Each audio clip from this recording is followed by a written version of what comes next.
Patrol Bicol.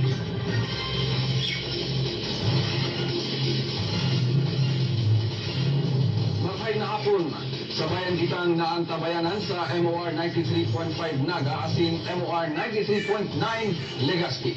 Aktivista si Pio Emanuel Mijares na inaresto kasugma huli sa pagkurahaw sa okasyon kan Independence Day celebration kasugma sa siyudad ni Naga, sinangataning kasong disturbance of public order pati direct assault.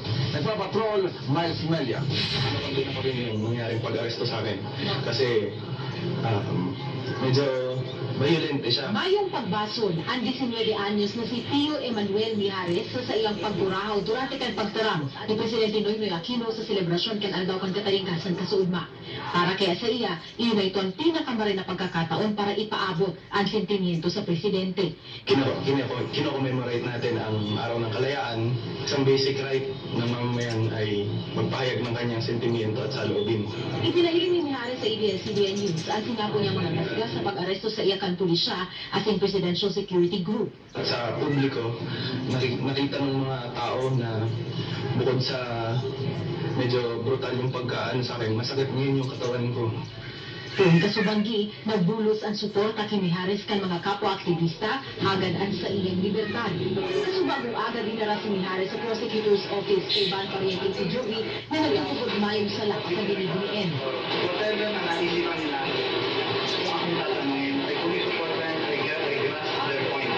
Apwera sa kasong disturbance of public order na may piyansang 2,000 pesos, dugang na kasong direct assault, ang tigsangat si Mijares na 14,000 pesos ang rekomendadong piyansa. Nag-resist. So, igwang serious resistance during the arrest. Accordingly, napulgan da itong sarong pulis. In fact, na-rakot sa iyang uniform. Isa lang sa dinilin namin dito, na bakit siya pa kinasuhan ng direct assault. Di samantalang, paano siya makakapag-assault ng PNP o ng pulis, kung sino man, eh samantalang ang dami na makakapag-kanya, sinulat sa bumanga ng kanyang makakapag-papel. Sa social media, naglakop ang tuyaw sa naging lakbang ni Mijares asing magkapira pang jóvenes sa pagkukonsiderar na makasaysayang pangyayari sa syudad ni Naga.